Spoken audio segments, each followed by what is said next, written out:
But there's just as I got this question, and I thought it was a good place to stop. And there's a couple of different things here that we can have a quick look at. Now, if you look at this area here, there's a lot of information here, but it's not going to tell us a great deal now. But I just want to walk around and point some things out to you. So I just grab this stick. I'll grab this stick for the simple reason is I want to point to things. Obviously, and I don't want to destroy too many things as well. We've got tyre tracks coming through here, okay? Tyre tracks of the vehicle, and you might think, oh, they're not interesting, they're not that important. But these tyre tracks do actually tell us that a vehicle has been down here, and if there was a vehicle down here at a certain time that we know, the fresh tracks, and then an animal had trodden on top of that, we'd know that it happened in the last half hour or hour or so, and it had passed through here because we can recognise our own tracks.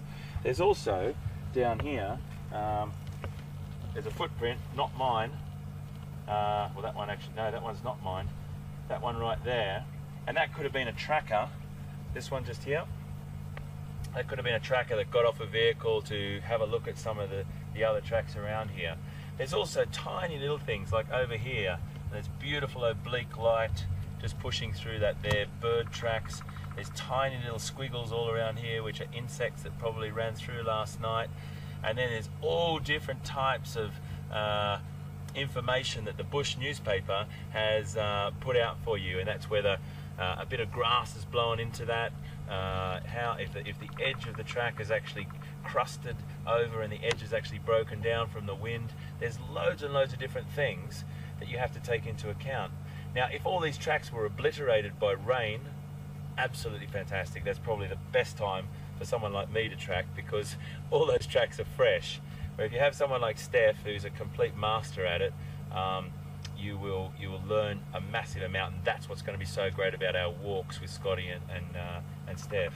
But one of the things I do want to show you is just over here, which I find fantastic, is leopard, just there. And that is potentially what that tracker was looking at, this leopard track here going down. They're a bit old, they got a bit of grass blown into them and things like that, but it's still fantastic. So I'm just going to draw a circle around that.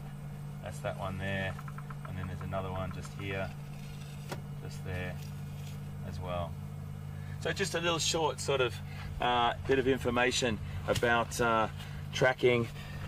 It's a very complex science, and what I think is fantastic about it is that a lot of scientists, a lot of people that do tracking actually believe it was the first science ever. I'm just going to plug back in, folks.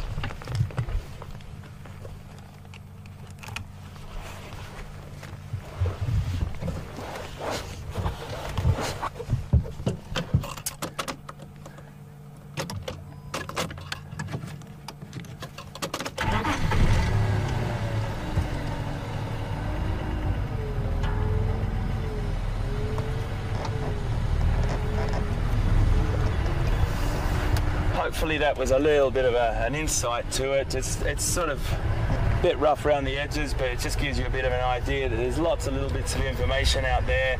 You know what? You learn something every day. You talk to people like Steph and the other guys about it, and you learn loads from them. It can be just going from something as simple as a walk, and you pick up that next bit of information. A few years back, and I still go out with them quite regularly, I made a documentary for Nat Geo called Hunters of the Lost World, and I worked with a San Bushman over in Namibia, and it was all about tracking. It was all about their skills and their ancient art form and that intuitive tracking that they had. Now, I was only out there with them for a month, but I can't put into words what an extraordinary experience it was to be with them walking, and their strategy, how they fan out and how they walk together and track together. And the old man at the front, Carl, a really lovely old man, he and I didn't speak the same language. He knew a little bit of English. I knew a very basic bit of San, and he taught me loads just by signals and understanding a little bit about the bush. For me, I walked away, I felt like my mind was full. He he said to me in his language that I just touched the tip of the iceberg. So he didn't say it like that, but that's what he was insinuating. So great stuff, great question, Kathy. Thank you very, very much. It's a beautiful subject, and I think Steph will be able to really, really flesh that out for you when we're on these beautiful walks on Wild Safari Live.